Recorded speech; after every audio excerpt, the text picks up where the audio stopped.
and express to you guys, or kind of go over some of the information with you about, are the dams causing really dangerous conditions for salmon or not, and what are the implications of this EPA ruling. So my presentation today is somewhat technical because it involves multi-jurisdictional laws. And please don't fall asleep yet. I'm going to do my best to make it as interesting as possible. And you're also welcome to ask questions specific to water temperatures and these regulations, or other questions as well. I've spent a lot of time getting up to speed on all these issues, so it's my pleasure to try to address these different topics with you. So feel free to unmute yourselves and interrupt. And if my answer is coming later in the presentation, I'll just say that it's in the next few slides. So thank you for that start. So first of all, Northwest River Partners. We are an advocacy group. We definitely, we champion, essentially, our goal is to lead the charge for the Northwest to realize its clean energy potential using hydroelectricity as a cornerstone. We represent most of the not-for-profit community-owned utilities across Oregon, Washington, Idaho, and Western Montana, as well as we have members in Wyoming and Nevada. But by far, while we have other people and some businesses and supports that are members, most of our members are not-for-profit utilities. So what is the issue? The issue around river temperatures is complex. One of the reasons, well, let me restart. So this presentation, what I'm going to talk about is the issue of river temperatures, especially in the lower Columbia and lower Snake River. I'm going to give you background about how we've come to the point where we are today. I'm also going to talk about why the standards out there for river temperatures are very difficult, potentially impossible to meet. And then I'll talk about the next steps that we have going forward. So that's today's overview. So we're going to start off with the most recent news that you may have heard about, which is referred to as TMDL, or Total Maximum Daily Load. And only an acronym like that could only come from the government. and it does come from the government. It comes from the Clean Water Act, federal water act that was passed, I think, in 1972. But in any case, the TMDL isn't just about river temperatures. It basically, a total maximum daily load refers to any pollutant, basically. And so it could be what you typically would think of as pollution in a river or things like that. In this case, they were talking about load. So they're basically saying, what is the maximum amount of said pollutant that can be in a river and have it still meet its water quality standard? So total maximum daily load. This issue is complex because there are multi-jurisdictions involved. You have both the Federal Environmental Protection Agency, the Region 10 Environmental Protection Agency, which handles the Northwest, and then the states, in this case of Oregon and Washington, also have some authority. So when you have multi-jurisdictions, then you have a complex issue. The TMDL is actually there to address what they refer to as non-point source pollutants. So a point source pollutant is easy. You have a pipe that's coming out of a manufacturing plant of some kind, and it's pouring waste into the river. That would be an easy point source pollution. You know where the point of the pollution is, and it's really measurable and detectable, and you can make a plan around it. Non-point source pollution is much more complicated because it's basically saying we don't know exactly, like it's spread apart where this pollution is actually happening. So in the case of the reservoirs, the EPA is examining, do the reservoirs behind the dam, which kind of act as, for lack of a better term, kind of like a lake behind a dam, are they, by their existence, causing the river to be too hot? So you could see the distinction between something that's much more broad and much more general versus a point source, which is just like an easy point to pinpoint. And then it's triggered, this TMDL report was triggered by a complaint by the states of Oregon and Washington that the rivers are quote unquote impaired meaning that they're not meeting their water quality standards because of temperature. And so they sent that notice to the EPA. And so then the EPA was compelled to establish a TMDL. And lastly, but not least, the TMDL itself is a report. It is not a plan, and there are no requirements around it. It's just a report where the EPA tries to determine where the heat is coming from. So before I move on, I just want this part's important just as a background. Does everyone understand, or let me put it different, are there any questions you'd like to ask about the initiation of the TMDL report? Yes. Earlier, you mentioned that there were sad problems. Does that mean there are happy problems? I think I meant said, like as in the problems that were referred to earlier, said problems. Okay, thank you. Yeah, no problem. Anything else? Excellent. All right, so again, please feel free to flag me down. So again, complex. So for the first part is the TMDL, and we've covered that. It's a report issued by the EPA. The second part of the puzzle is called an NPDES permit, National Pollutant Discharge Elimination System permit.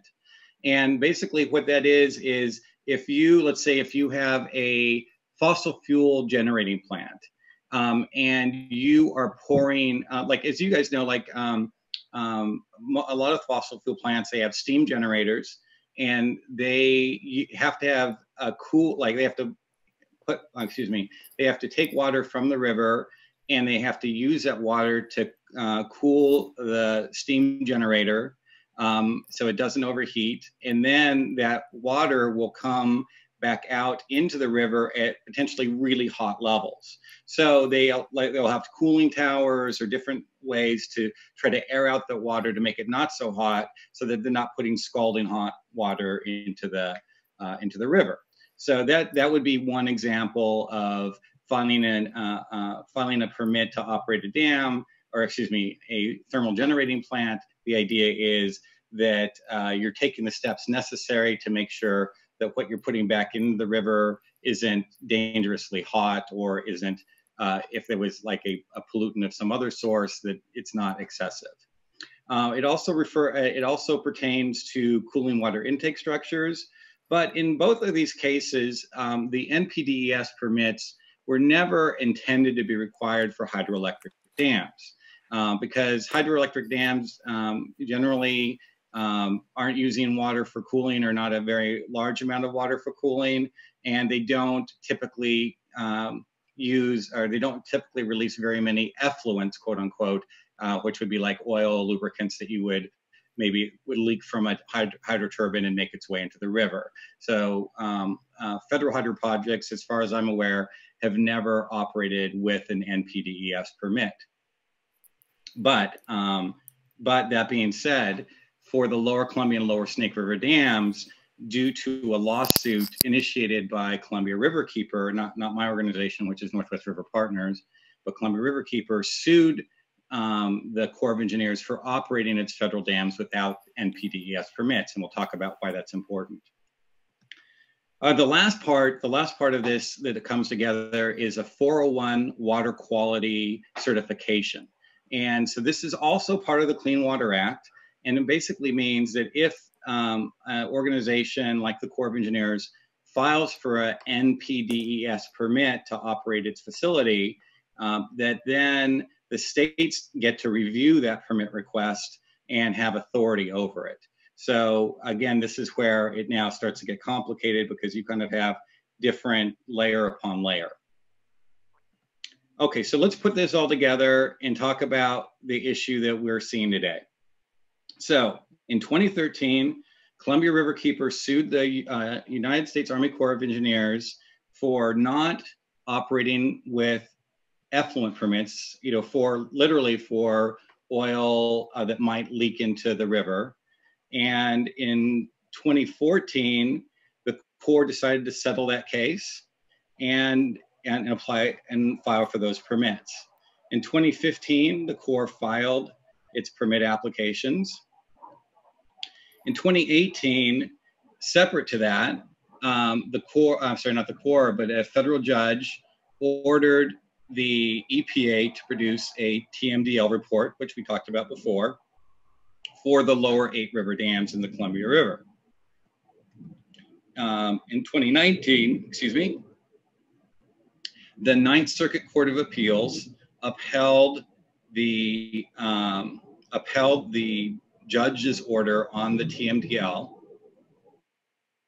And in 2020, the Ninth Circuit Court of Appeals denied a rehearing, and so EPA began its NPDES permitting process. So in other words, back in, separately. So back in 2018, the EPA appealed the order to have to file a TMDL for the Columbia River Basin. In 2019, the Ninth Circuit panel upheld the initial order, and then in 2020, the Ninth Circuit refused to hear that case before its full body. So like a small panel of 3 judges will get together initially. They made their ruling, and then the EPA didn't like the ruling, so they requested a full hearing, and the Ninth Circuit denied that request for a full hearing.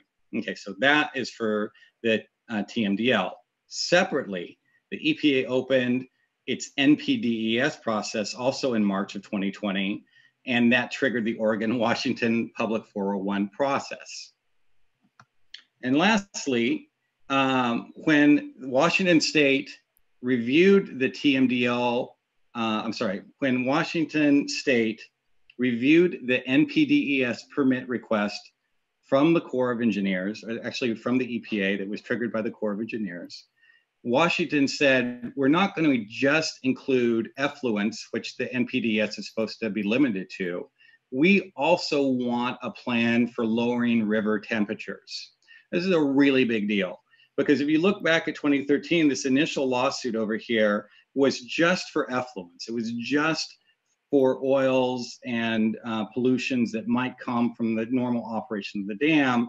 But then here in 2020, Washington has expanded the scope of the NPDES permit to require a river temperature component for the entire Columbia River system.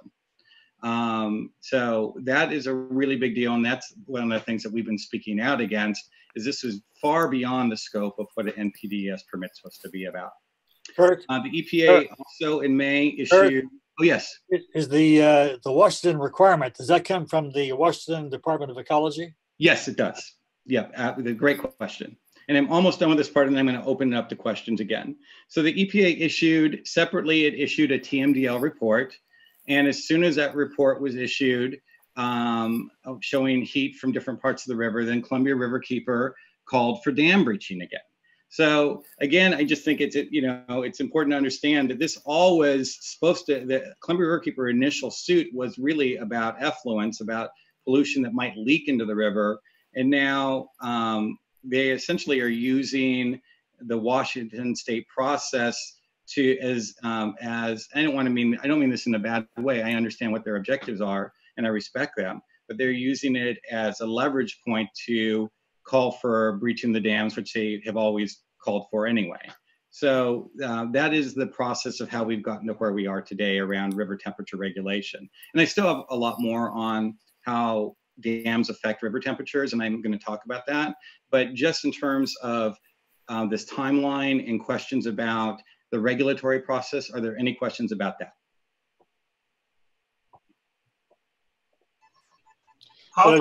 How tightly have they tied the Clean Water Act to this temperature requirement?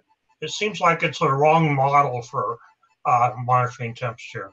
Oh yeah, so that's an outstanding question. Thank you for asking that. So the thing that happened is when, and I'm going to close my window just 1 second because there's someone doing yard work out there. I think it's distracting. My apologies. So as I mentioned, the TMDL itself does not have kind of teeth. It isn't the rule of law, but when Washington State chose to require a TMDL as condition for its allowing the NPDES permit, that essentially gave it the weight of law. And so Washington State's decision to do that, and Oregon has done something very similar too, but the two states' decision to do that essentially now forces the regulation as part of the operating permit for the dams. And I agree with you that it is not the best way to do that, but it is a way for them to gain authority over river temperature. Any other questions? Okay, great. So what did the TMDL say? The TMDL report that was looking at heat in the river said a few things. One, it said, and this is really important, the river is already too hot by the time it reaches the Washington State borders to meet the Washington State river temperature standards. Again, I'll say that again, the water that's coming in from Canada before it reaches the Washington State border is too hot to meet the state standard. And the water that is coming in from Idaho into the lower Snake River dams is already too hot to meet the Washington State standards during the summer months. So those standards, even without any of the dams on the river, those standards could not be met because the water we are inheriting is already too hot. Now, that is directly in the TMDL report.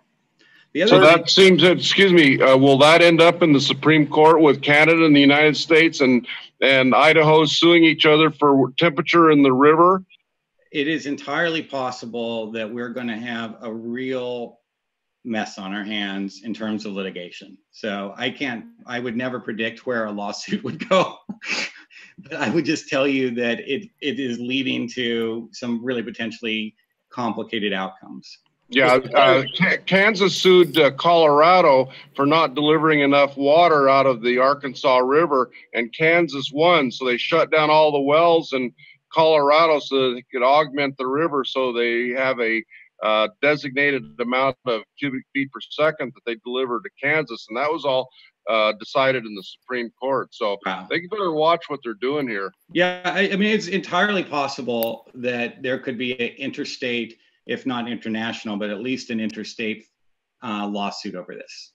Is the matter of the water being too hot the same for rivers without dams as with dams? Yeah, excellent question. I will get to that. Rivers with and without dams get too hot.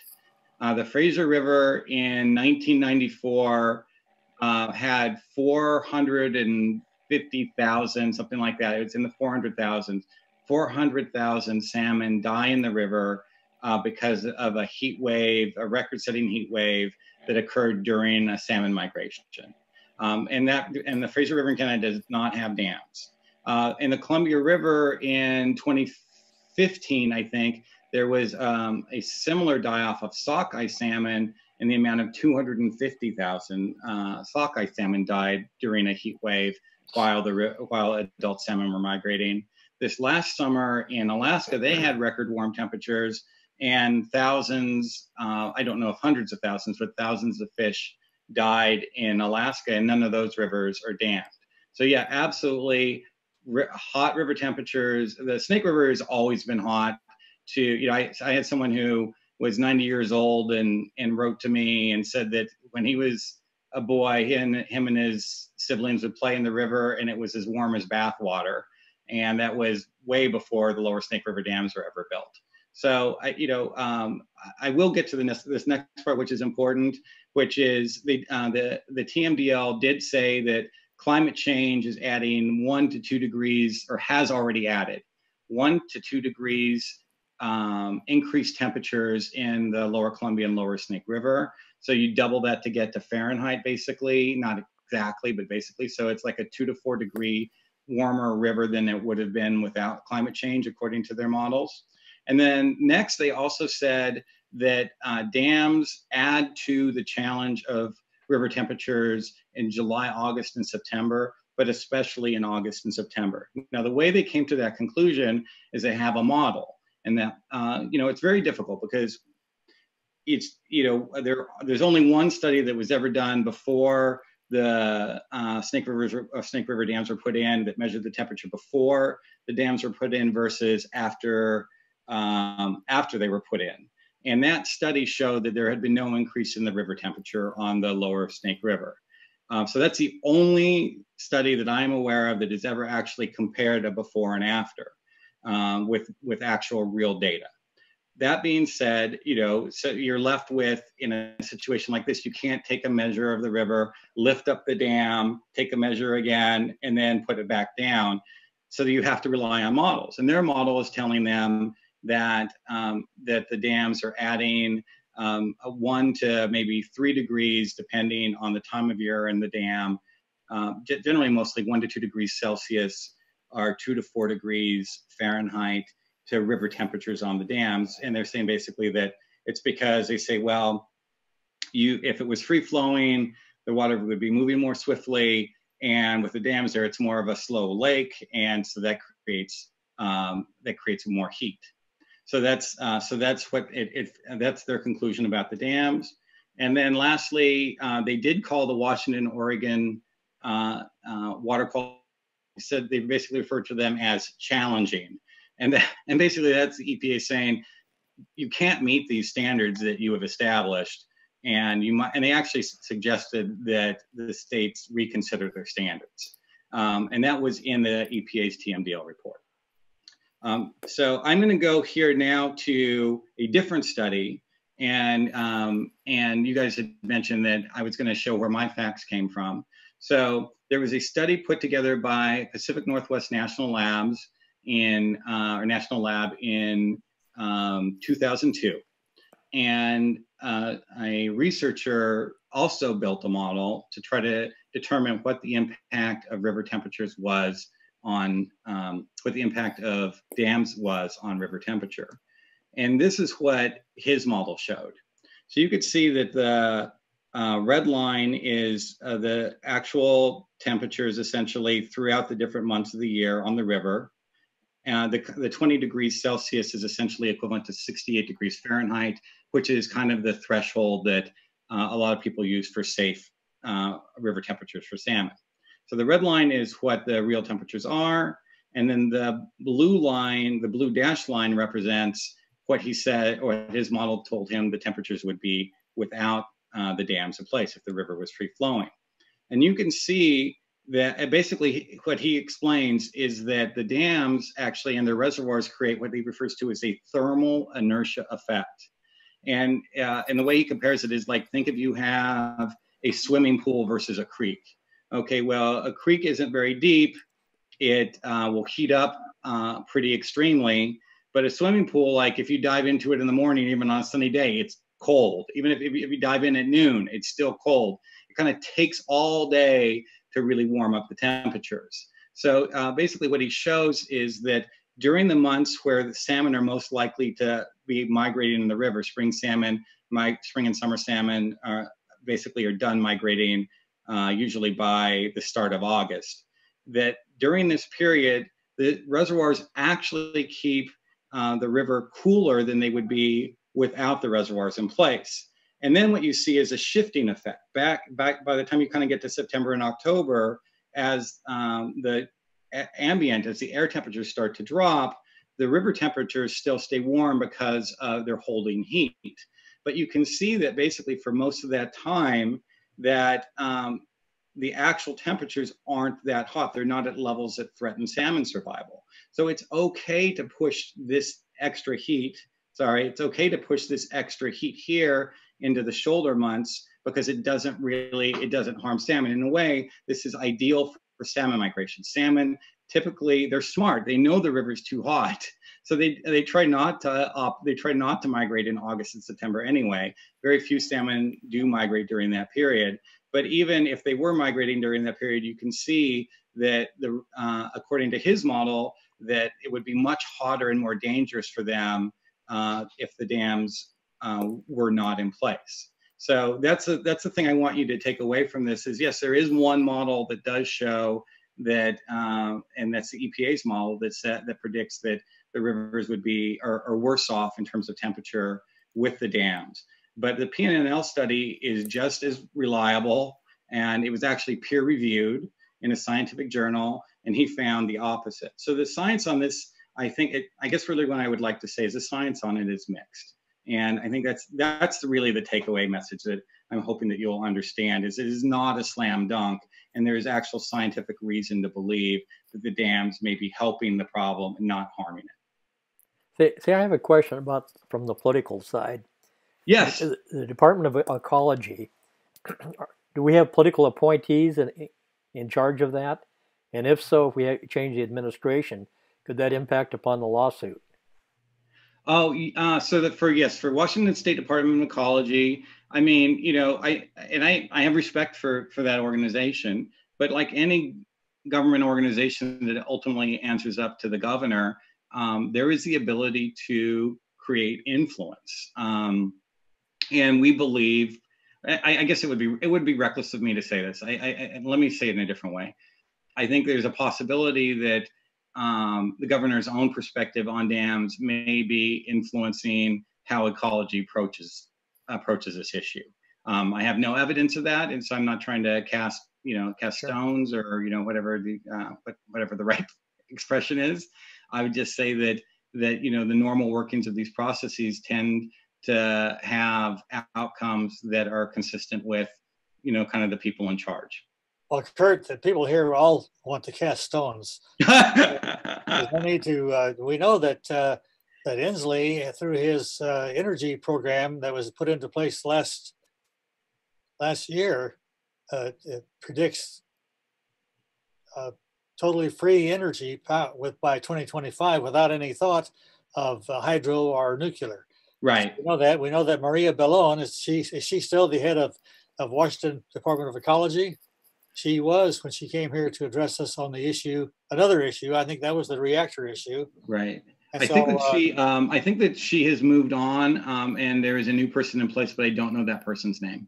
So we have policy decisions that are made by current administrations, and Inslee's is a policy of achieving power only through solar and wind, and not having a recognition of the need for actual base load. Right. So, yeah. No. I mean, I think it's an issue. I mean, I would just say that I think it's an issue. I think that both Oregon and Washington, it feels like the governors are their energy policies aren't always consistent with some of the other objectives that they have, and so like that in Washington State they've talked so much in his administration about fighting climate change. Yet he's been very hesitant to support hydroelectricity and nuclear power, and I think I think that inconsistency presents a challenge. As you know, Mike Paoli is very outspoken on this issue. Yes. Yeah, I'll throw in there that the politicians in this state have a huge challenge, and that challenge is the fact that we on this side are few and those on that side are large. Right. And Inslee, in closed doors, will tell you he supports nuclear. I believe he supports hydro. But if he wants to maintain his political position, he has to walk very, very carefully in that regard. And actually, on the nuclear side, we give him credit for walking very carefully. He could very easily dismiss nuclear, and he'd be solid politically in this state. Right. But he hasn't, and he's helped us ensure that nuclear does not get shut out of the long-term policy making. And for that, we're actually grateful. This is sort of like tempting the bulldogs with a piece of meat to simmer down and calm down and be gentle. And it's sort of a long process. And I'll tell you, I think Inslee wants to help us in that process. But if he were to come out and say nuclear has to be part of the equation, I think his political future in this state would be in great jeopardy. Right. That's really well said, Mike. Thank you for that. Can I comment?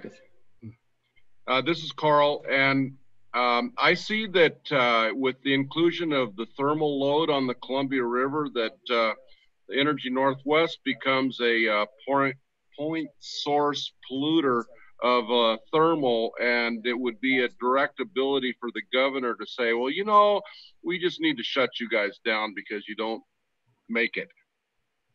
That's my comment. Yeah, so Energy Northwest pulls about 22 million gallons of water out of the Columbia every day. 22 million seems like a lot, but keep in mind that about 30 million passes the plant every minute. And so it's fractionally, it's nothing. And out of that 22 million, it only puts 2 million back in. So if you do the math on that, it's a fraction of nothing, really, that has no measurable impact on the river from a thermal perspective. I do have to mention that there are other perspectives on this. In Southern California, we have 5 fossil fuel plants, and we provide some of the best spa accommodations with free cooked food for seals anywhere in the world. I mean, they just lie around, work on their tan, and eat pre-cooked fish as it comes out of the plants. It's really amazing. I think this presents an opportunity for tree planting along the Columbia River. Not that shade is perfect.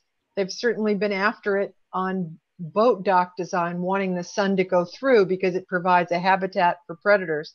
But it also might shade the water surface in the beaches.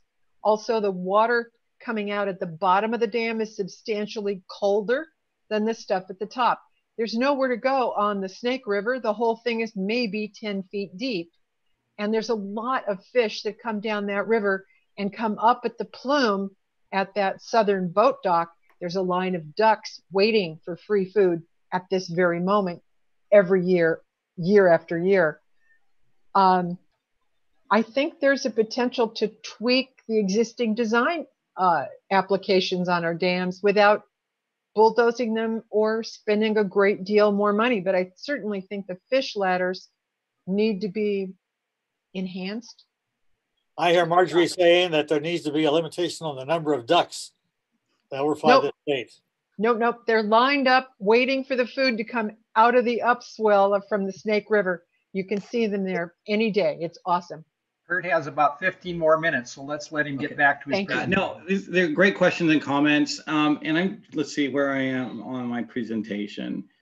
So I can kind of wrap up, and then we can talk a little bit more. Really, so here's the bottom line for me. River Partners, we live here. We represent, as I mentioned, ports and utilities and, organizations that are there to serve their communities. They represent those communities and they care about those communities, and we care about fish. And one of our main tenets is the recovery of wild fish species. It's really important to us in our organization. So we're not against regulation, but we are concerned that the states of Oregon and Washington let me put it this way, they have opened the door to something that we have no idea how it could end. And it could end with something that's really nice, like, and I agree, like tree planting on tributaries, at the mouth of tributaries to help try to cool down water and things like that. That could totally be part of it. But you have to also understand that organizations like the one that you're going to have coming in to speak to you in a little bit have used this already as leverage to call for dam breaching. And so, I think that the problem with it, with the Washington-Oregon state approach of kind of overreaching into temperature, overall river temperature, which this NPDES permit was not designed to do, is now we have really no idea how they're going to approach it. If extreme, they could literally add billions of dollars to the cost of operating the hydroelectric system and still not achieve their in-state river temperature requirements because the water coming into the state is too hot. So, for me, it feels like they are potentially setting up the dams for failure. And for just lawsuits that will never end, just like we already have had around biological opinion, and for extreme costs to communities who rely on hydroelectricity to make ends meet. And so we're very concerned about that, because Oregon and Washington have not given any indication of how they, you know, what kind of plan they want to develop to try to meet these goals, which currently, as they lie, are literally unattainable. So that's, you know, it's not, again, I think that there's, as I believe it was Marjorie was saying, there are some really possible or really good possible starting points to try to address what is a concern of, you know, warming river temperatures. But it also is possible that this could go off the rails really quickly.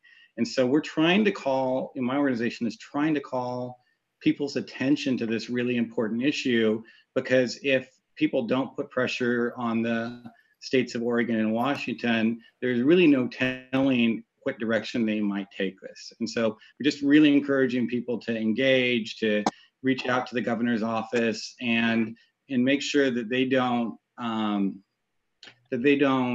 make it so that the hydroelectric system can't operate the way it was intended to, and at the same time we don't actually end up helping fish. You know, that would be a really bad outcome. So anyway, well, that's it. That's really my presentation, and I'm happy to answer any more questions that you might have at this time. This is Carl again. Hey, so if you take a nice cool water out of Grand Coulee and you bring it down in the Columbia Basin Project all the way to the farms, and you pump it out on all these beautiful farms out here, and then you put the river water back into the river at a high temperature, are all those farms point source polluters? That's an excellent question. So the TMDL that came out does list many different point source polluters. I don't remember if they listed any of the farms or not. So I can't specifically answer your question, but they do cast a wide net. So it is possible that some farms were included. But I'd have to look. I'd actually have to look at the TMDL report again.